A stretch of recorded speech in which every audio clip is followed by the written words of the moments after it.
ஓம் ஆச்சாரிய புங்கவாய வேதாந்த பாஸ்கராய நமஹ.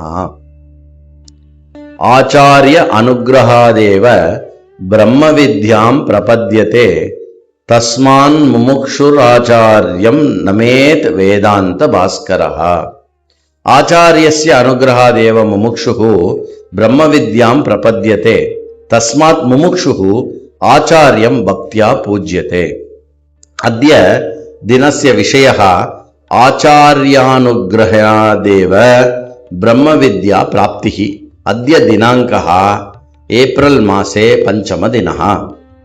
தைத்திரியோபனிஷதில் இடம்பெறக்கூடிய 1-3 இந்த மந்திரத்தில் என்னுடைய கருத்து, ஆச்சாரியனுடைய அனுக்கிரகத்தினாலேதான் பிரம்ம வித்யை என்பது பொருள்படும். அந்த மந்திரமானது ஆச்சாரிய பூர்வரூபம் அந்தேவாஸ்யுத்தர ரூபம் வித்யா சந்திஹி பிரவச்சனகும் சந்தானம் இத்யதி வித்யம். ஆச்சாரியः பூர்வரூபம், சிஷ்யः உத்தர ரூபம்.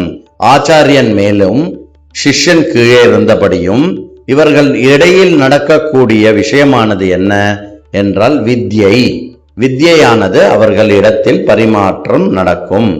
வித்யா சம்பாதன துவாரா கிருதகிருத்யாத் பிராப்திர்ஹி மானவஸ்ய பிரதானம் கர்த்தவியம்.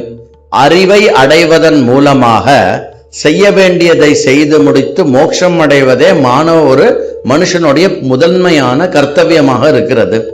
தத்ராபி பிரம்ம வித்யா ஏவ அன்வர்த்த வித்யா அனவர்த்த வித்யா அனயா ஏவ மோக்ஷ பிராப்திகி. அப்போ அதுலயுமே எந்த வித்யை, பிரம்ம வித்யினால மாத்திரம் தான் மோட்சமானது கிடைக்கும். மோக்ஷ ஏவ மானவ ஜன்மனஹா பரமாகதிஹி. பரமமான கதி மாணவர்களுக்கு என்ன, மனுஷர்களுக்கு என்ன அப்படின்னா மோக்ஷம்.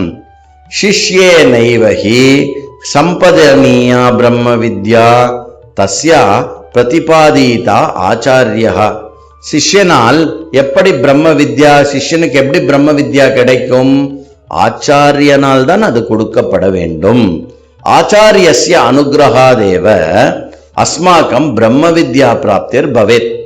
தஸ்மாத் ஆச்சாரியஸ்ய உச்சதமம் ஸ்தானம் அஸ்தி. அப்படி வாழ்க்கையினுடைய லட்சியமாக இருக்கக்கூடிய மோட்சத்திற்கான பிரம்ம வித்யை ஆச்சாரியனாலேயே கொடுக்கப்படுவதனால் ஒரு சிஷ்யனுக்கு ஆச்சாரியனுடைய ஸ்தானமே தான் மிக உயர்ந்த உச்சமான ஸ்தானமாக இருக்கிறது. ஆச்சாரியா ஏவ தேவஹா ஆச்சாரியா ஏவ சர்வஸ்வம் சிஷ்யஸ்ய. ஆச்சாரியனே அந்த சிஷ்யனுக்கு இறைவனாகவும் அனைத்துமாகவும் விளங்குகிறார். ஆச்சாரியஸ்ய சேவையா ஆச்சாரியஸ்ய அனுக்கிரகாதேவ அஸ்மாகம் ஆத்மஞானம் பிராப்யேத. ஆச்சாரியனுக்கு சேவை செய்வதன் மூலமாக ஆச்சாரியனுடைய அனுக்கிரகத்துக்கு பாத்திரமாகி ஆத்ம ஞானமானது ஒருவன் சம்பாதிக்கிறான். பிரவச்சனம் ஹி குரு சிஷ்யைஹி உபாவபி சம்யோஜயதி. பிரவச்சனம் ஆர் இந்த உபதேசமானது நிகழ்வதன் மூலமாக ஆச்சாரியனும் குருவும் சம்பந்தப்படுகிறார்கள். ஏதயோஹோ சம்யோகஸ்ய பலமேவ வித்யா நாம. இவர்கள் இருவரும் சேர்ந்து உரையாடுவதன் மூலமாக ஏற்படுகின்ற அந்த விஷயத்திற்கு பேரே வித்யை என்று பெயர். ஏவம் ஹி சாதகேன மந்தவ்யம். இதை நன்கு சாதகர்கள் மனதில் கொள்ள வேண்டும். சத்குரு உபாசனேன யோக்யயா சிஷ்யயா ஆத்மஞானோதயோ பவதி. சத்குருவை உபாசனை செய்வதன் மூலமாக யோக்கியதையை அடைவதன் மூலமாகத்தான் அந்த சிஷ்யனுக்கு ஆத்ம ஞானமானது உதயமாகிறது. ததா மோக்ஷ பிராப்திஷ்ச பலம். அதனுடைய பலம் என்ன? அந்த சிஷ்யன் மோக்ஷத்தை அடைகிறான். ஓம் ஆச்சாரிய புங்கவாய வேதாந்த பாஸ்கராய நமஹ.